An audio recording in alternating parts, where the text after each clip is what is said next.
your own silhouette. I'm getting stronger, step by step. The clock is ticking, but there's no time for regrets.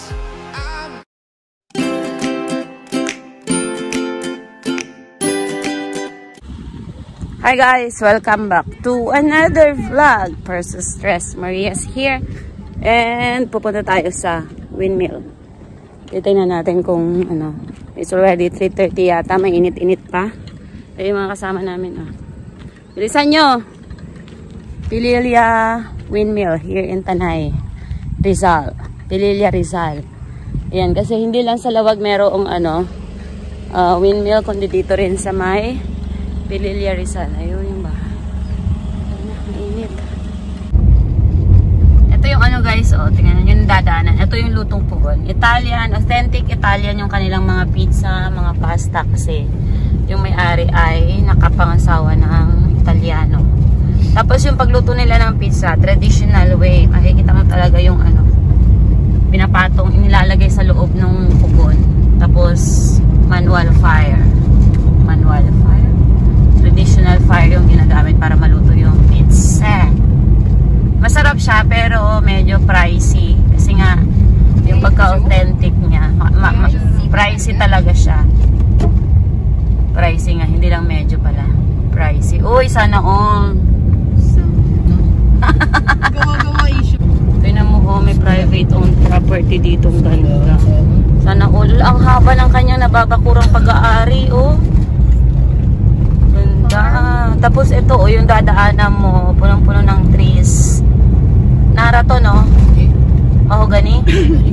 Mahogany tree. Tapos dito sa kabila, fire tree, oh, kaya ang lamig. Yan, di ba, Pak? Ganda. Sana more trees. Kaya nga, ikaw kasi. Sorry ha, alas 7 na noon. Dito kayo nagja-jogging? Alas 6 tayo lumabas. Dito kayo nagja-jogging, Eliza? Minsan lang. Ay, huwag kayong pumunta dito. Wala nang tao-tao. Ayan. Walang katao-tao. Kaya ano, walang masyadong naggagala. Anong sinusuplayan yung ano na yan? Rizal. Buong Rizal. Ayan, may kabayo sa gilid ng daan. Ayan, there are horses chilling out. Oh, di ba? Chilling out. Tapos fresh yung hangin kasi we are on an isolated area. Maganda tong ano, tong windmill. Oh my god, there's dog. Swerte dito yung mga nakakabili ng lupa. Hindi pala dito. Yun, no? Ngayon mahal na ang ano dito ngayon. Mahal na ang bentahan dito sa Sampaloc, Tanay. Ang isang square meter na yata dito pinakamura ay 6.5. Parang presyong syudad na siya. Parang presyong Metro Manila. Oh my god, I can see na the windmills here. Ayan, yan na siya. Ayun, pababa na tayo. Ayan na, oh, nakikita na namin. Uy, ang dami doon sa kabila, pero ito pa lang yung nakikita. So, pupunta pa tayo doon sa dulo para malapitan daw natin yung mga windmills. Kasi itong mga nakikita natin dito nasa tuktok ng hills. Yan o. Ayan na yung mga poste ng ano, windmill. Ang lalaki. Ano kayo mas malaki dito sa Lawag? Malaki sa Lawag? Ay, oo nga, no. Tingnan mo. Parang mas malaki nga, mas malaki nga pala sa Lawag. Ito o. Tingnan mo, ang gaganda ng mga ano. Mga pag-aari nila, oh, nabakuda. Mas malaki din yung sa Lawag pang, no? Ang daming puno ng mangga. Balik-balik pa lang malaki. Ang daming puno ng mangga, oh. Tapos mga tanim na gulay. It's the start of the rough road. From here? Yeah. Everything? Nagulat yung aso. Oy. Gulat ka, boy? Yung aso. Ano kayo sinusuplayan nito? Oh my god. Sabi mo. Medyo rough road nga lang yung daan. Kain alikabok. Hindi daming ano, bumili nga tayo ng paninda nila mamaya. Buko. Hindi na tayo dadaan dito.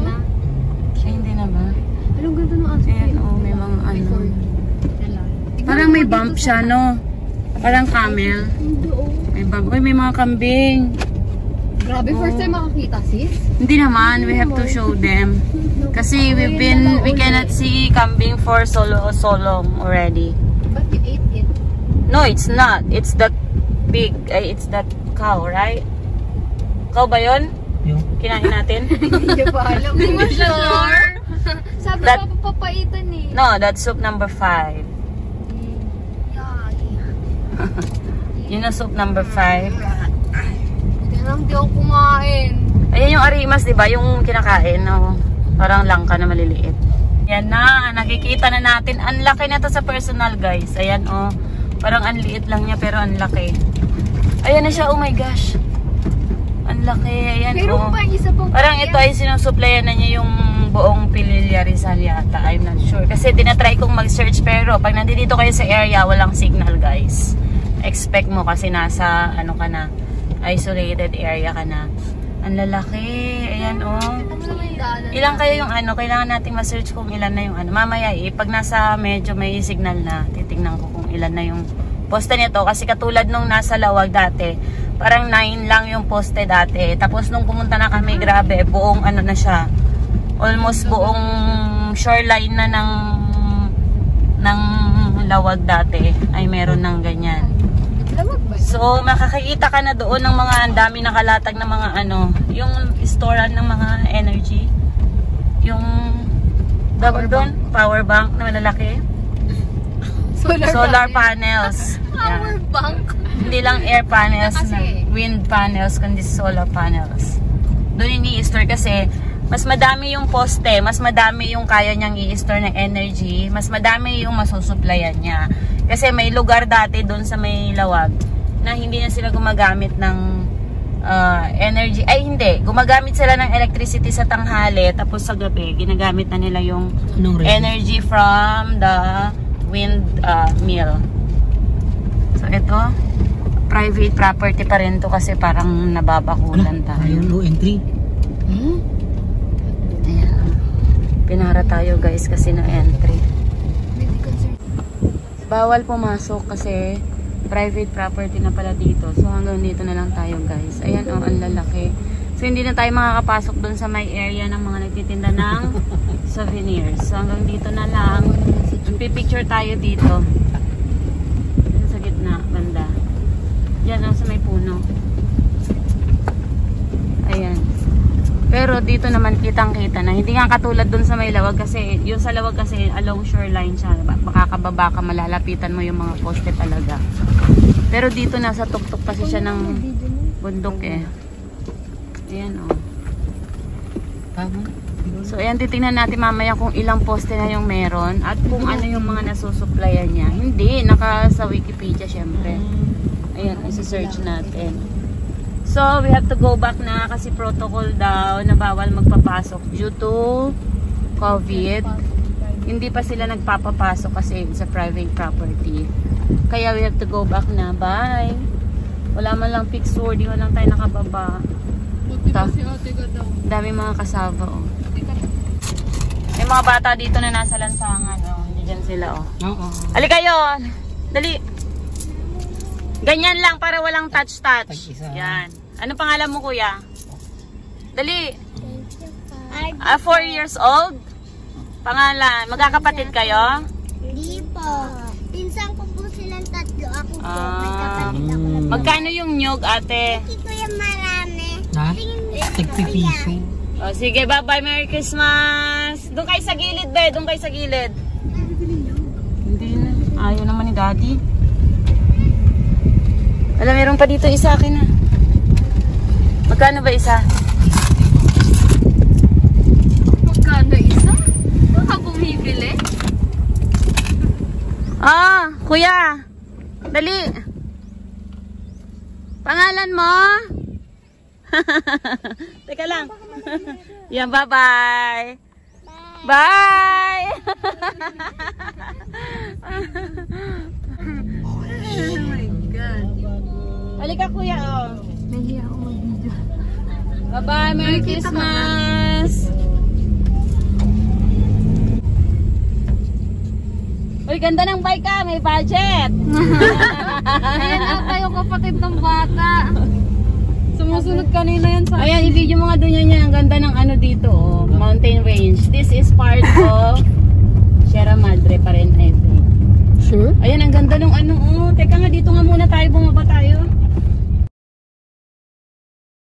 So, ito nakita ko na, ang Pililla Wind Farm dito sa May Rizal ay binubuo ng 45,000 mahigit na hektarya ng lupa at binubuo siya ng 27 units. So, as of now, sinimulan siya ng 2018, meron na siyang 27 units. Kung makikita nyo, doon sa may bandang yun, oh.